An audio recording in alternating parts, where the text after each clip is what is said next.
He led the Ravens' backfield in snaps, touches, and fantasy points for the second straight week, so he looks like a featured back moving forward.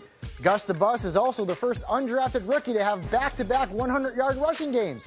He'll be an RB2 against Atlanta next week. Carson comes in at number 4.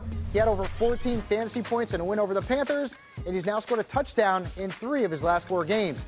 He's also getting plenty of touches, even with Mike Davis and Rashad Penny in the mix, averaging 20 per game since week 3. Carson should be considered a viable RB2 the rest of the way. Coming in at number 3 is Josh Adams. He set a new career high in carries, yards, and fantasy points against the Giants. He could have had an even better stat line, too, if it was not for a holding penalty that wiped out a 52-yard touchdown run. Adams also led the Eagles' backfield in snaps and touches once again, proving that he's become the main man in Philadelphia. Matt Breida comes in at number 2. He's become the clear featured back for the Niners, averaging 18.5 touches over the last 2 games. He's also averaged a very impressive 22.6 fantasy points during that time. Considering Kyle Shanahan's success with runners in the past, it's hard not to like Breida as an RB2 down the stretch. And coming in at number 1 is Sony Michel.